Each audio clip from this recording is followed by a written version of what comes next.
يا عباد الله، إن ملاهي الدنيا قد كثرت علينا وزادت مشاغلها وزادت أعمالها، فأصبح الواحد منا كما يقال يشرق ويغرب، لا يدري ماذا يقدم وماذا يؤخر من أعمال.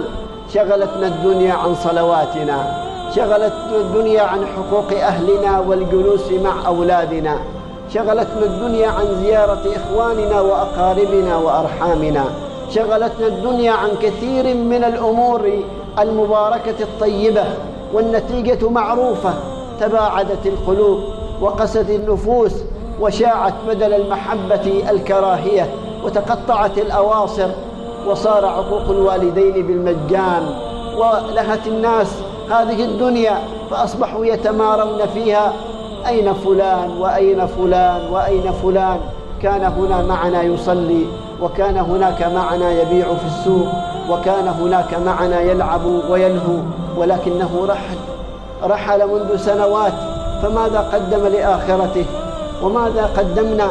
أفلا يعتبر الحي بالميت؟ أفلا يعتبر الصحيح بالمريض؟ أفلا يعتبر الإنسان الفارغ بالمشغول؟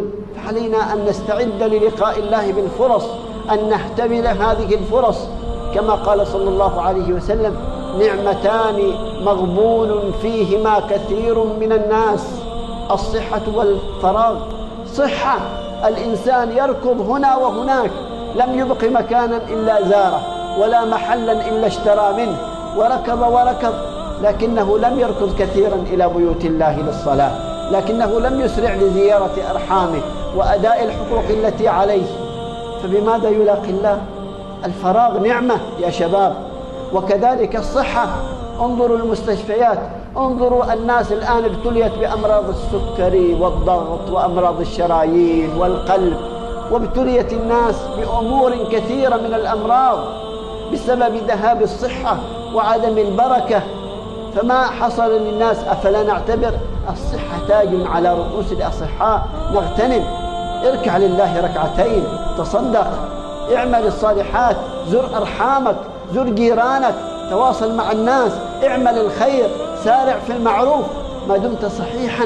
إن الملاهي شغلتنا كثيرا، ملاهي أفلام، إعلام، شبكة معلومات، برامج اجتماعية للتواصل، أصبح الزخم الشديد، كثير من التراكمات شغلت الناس اليوم.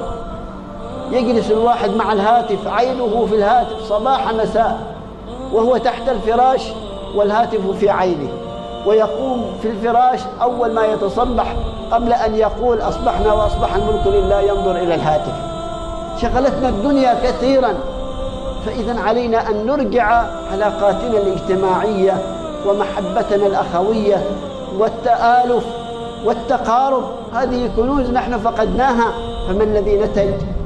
أولاد لا يبرون آباءهم، جيران لا يسألون عن جيرانهم، إخوان لا يزورون إخوانهم، علاقات متهرئة ضعيفة. ولقاء الله والاستعداد للقاء الله فحدث ولا حرج ضعف كثيرا، إلا من رحم الله، ممن وصلوا أنفسهم بالله وعاهدوا أنفسهم على الثبات على الصلاح والاستقامة.